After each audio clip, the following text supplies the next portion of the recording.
as we enter the final 3 weeks of the presidential race, a show of force from the leftist leader Jean-Luc Mélenchon this Sunday, a tribute to French colonialism from far-right hopeful Éric Zemmour, and mounting concerns over purchasing power. Shirley Sitbon has the recap of the week. His rallies are among the most densely packed in this presidential campaign. Jean-Luc Mélenchon, with his far left-wing rhetoric, says the election comes down to a duel between himself and Emmanuel Macron, focusing on measures likely to attract undecided voters. Choisissez, tranchez la retraite à 65 ans avec Macron ou la retraite à 60 ans avec Mélenchon. Mélenchon wants Fabien Roussel and his other rivals to back him for tactical reasons. But the communist refuses to drop out of the race before the first round. Nous l'avons fait en 2012 et en 2017 et cela n'a pas permis à la gauche de l'emporter. Au premier tour d'une élection présidentielle, on vote pour ses idées, on vote pour ses convictions. Éric Zemmour expressed his own beliefs as France marked 60 years since the end of the Algerian War. The hard-right candidate said French colonization was a positive move. Moi, qui suis d'origine berbère, j'ai été colonisé par les Arabes d'Algérie qui gouvernent aujourd'hui le pays. J'ai été ensuite colonisé par la France et, je vous répète, moi, je bénis la colonisation française. Ça m'a permis de venir à Paris. Vous savez, je ne considère pas que la colonisation fut un crime contre l'humanité. Je ne suis pas Emmanuel Macron. The French president was in Toulouse on Sunday commemorating 10 years since a terrorist attack on a Jewish school. Two former presidents were by his side, including Nicolas Sarkozy. Valérie Pécresse wanted desperately his support. She's still waiting. Unlike past elections, the terror threat is no longer the top priority for voters. The cost of living is, something Marine Le Pen has long grasped. C'est l'art des choix. Moi, je fais des choix et donc je fais des économies et je rends leur argent aux Français. Je veux leur rendre leur argent. That's all from the campaign trail. Until we meet again. Let's take a look now at the standing of the candidates in the polls with this survey from the IFOP Fiducial Institute from this Monday. Yes, so in the first round, Emmanuel Macron is still well ahead of the other candidates, 28%, and he's some 10 percentage points in front of Marine Le Pen, who is emerging as the top challenger. This would be a rematch of the last election in 2017. In third place is the far-left leader, Jean-Luc Mélenchon, 14%. Éric Zemmour from the far right, 12.5%, and the conservative candidate Valérie Pécresse, who's been tanking in the polls, is just above 10%. In the second round, Macron is the winner, hands-on against any of those four contenders. And on the left, Jean-Luc Mélenchon is actually the only candidate that's polling above 10%. Yes, he's the only candidate above 10%. And in the past week, he's been on the rise. We can watch a chart. He's been rising from around 8% to 14% today. This is on par or even in front of Valérie Pécresse and Éric Zemmour. And within striking distance of Marine Le Pen, Jean-Luc Mélenchon is hoping to replicate the performance from 5 years ago. Let's take a look back. 2017, he doubled his polling figures between February and April, jumping from 9 to 18%, before eventually scoring 19.5% in the ballot box, coming very, very close to a second round face-off with Emmanuel Macron. And this year, the threshold for the second round could be much lower. So clearly, Jean-Luc Mélenchon is hoping, and this Sunday he tried to galvanize his supporters at a rally in Paris. Yuka Royer, Fatil Bayat, and Juliette Montilly, have the story for us. Under a sunny spring sky, tens of thousands of cheery supporters gathered in Paris on Sunday to join Jean-Luc Mélenchon in his rally dubbed the March for a Sixth Republic. You are making a choice about society. Yes, this vote will be a social referendum. You have been warned.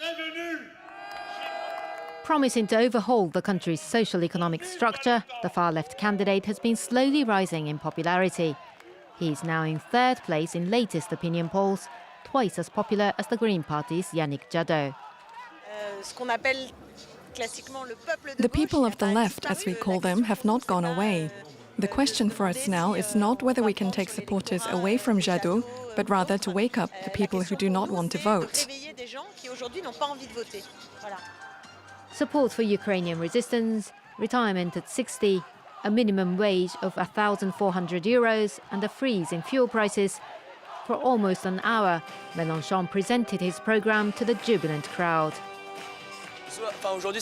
Today we put on a massive show of support. People from across different generations came. There were those with prams, the elderly, young university students like us. We're all very proud, singing the same songs. Everyone was happy to be here. We're seeing people who say we stopped voting, but for this election that's no longer an option. The world we live in has become so impossible that we have to vote. Yes, I'm going to vote, and I'm voting for Jean-Luc Mélenchon. The far-left candidate's camp is hoping to convince even more people to come out and vote, and for Mélenchon on the 10th of April. In addition, at the rally, Jean-Luc Mélenchon proposed to grant amnesty to some of the Yellow Vests sentenced for their violent act during the protest movement, and he immediately drew the ire of his far-right nemesis, Marine Le Pen. Let's take a listen to both of them.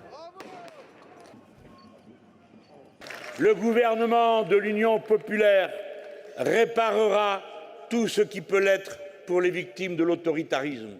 Il amnistiera tous les gilets jaunes condamnés. Il y a un certain nombre de personnes pendant les événements des Gilets jaunes qui sont des militants d'extrême gauche, qui sont allés là-bas pour casser de la police, aussi, pour casser de la police, pour détruire des biens publics. Ces gens-là, qu'ils aient été condamnés, je suis désolé de vous dire, je trouve ça normal. Donc il y a un moment donné où il faut faire preuve de fermeté aussi à l'égard de ces groupements d'extrême gauche. Moving to another topic, the presidential campaign's been shaken up, obviously, by the war in Ukraine. Yes, in many ways it has been. Among other things, it has made immigration an even more central issue. Over 17,000 Ukrainian refugees have already arrived in France, and the government is getting ready to welcome up to 100,000. We're joined on the set by Charlotte Auberti, who is a journalist with the website Info Migrant. It's focusing on the migrant crisis in Europe. Hello, Charlotte. Hi. The arrival of this new influx of refugee has forced some of the presidential contenders to rethink their approach to this issue. Indeed. While the candidates on the left have been pretty consistent in calling for France to host refugees from all countries, Ukraine or elsewhere, it's more the right-wing candidates who have had to adapt their policies recently. For example, we have Marine Le Pen, the far-right candidate from the National Rally. She has always taken a very strong anti-immigration line, and yet on February 25th, she stated, of course, we should greet Ukrainians. So this empathy is quite unusual for her. For example, she hadn't shown any for the Afghans who had to flee from their country last summer when the Taliban took over. And here is what she had to say about this on French TV a few days ago. Il n'y a pas de guerre en Afghanistan, c'est terminé. C'est terminé. Il n'y a plus de guerre en Afghanistan. Il y a les talibans. Oui, bien sûr, mais il n'y a pas de guerre. So, according to Marine Le Pen, it is, quote, natural that European countries would host war refugees if and only if they come from another European country. According to a poll, 80% of the French population is actually in favor of receiving some Ukrainian refugees. Yes, and this poll might explain some of the candidates' change of tone, actually. We can talk about Éric Zemmour, the other far-right candidate. He struggled a bit to clarify his position since the outbreak of the war in Ukraine. In his program, though, he's very clear. He's against all sort of immigration, whether legal or illegal. And at first, he tried to retain this stance. He said he didn't want refugees to come to France. He wanted them to stay in Poland. But recently, he changed his rhetoric. He now says he's in favor of giving visas to Ukrainians. And he explained during a TV debate on March 10th that it is because he now feels close to the Ukrainians because they are, quote, Europeans and Christians. What about those who are not on the far right? Where do they position themselves on this issue? We can talk about Valérie Pécresse. She's the right-wing candidate from Les Républicains. According to her, we need to show our solidarity to the Ukrainians, which she refers to them as true refugees. She wrote a column in the French newspaper Le Figaro, and she made a very clear difference between these so-called true refugees and the other, quote, the fake refugees who have unlawfully entered Europe these past few years. This could be a reference to economic migrants or to asylum seekers who come from other countries. And finally, there's Emmanuel Macron, of course, the president running for re-election. He has been keen to show his support to Ukrainians. Last week, he even greeted in person some families who had just arrived to France. And here is what he said afterwards. Nous nous sommes mis en situation de pouvoir accueillir au moins 100 000 Ukrainiennes et Ukrainiens, mais nous prendrons, comme je l'ai dit, notre part et nous protégerons celles et ceux qui arrivent sur notre sol. France will take its share. That's what Emmanuel Macron repeated those past few days. And he added that the French government is doing the same thing for Ukrainians as they did for the Afghans since last summer in terms of offering shelter, access to health and support, although this is not entirely true. Contrary to the Ukrainians, the Afghans, for example, were not granted the right to work as soon as they arrived in France, and there were no additional sheltering options put in place for them. In fact, today, there are still migrants, Afghans, that are sleeping in the streets of Paris. That's true. Thank you very much, Charlotte. You can find all the reporting from the Infomigrant journalist on the website infomigrants.net. Thank you very much. Thank you. And let's finish this campaign edition with on a lighter note. Yes, I'm sure you're familiar with Brigitte Bardot. She was the quintessence of French movie star in the 1960s. Since then, she's been an advocate to defend animal rights. She's also, let's put it bluntly, flirted with the far right. And a few days ago, she decided to throw her support behind Nicolas Dupuis. He's a hard right candidate. She said that he had a very good program and also that she was a good defender of animals. And that's it for this edition of France 2022, The Campaign. Join us tomorrow at 8:15 p.m. Paris time here on France 24 for a new episode.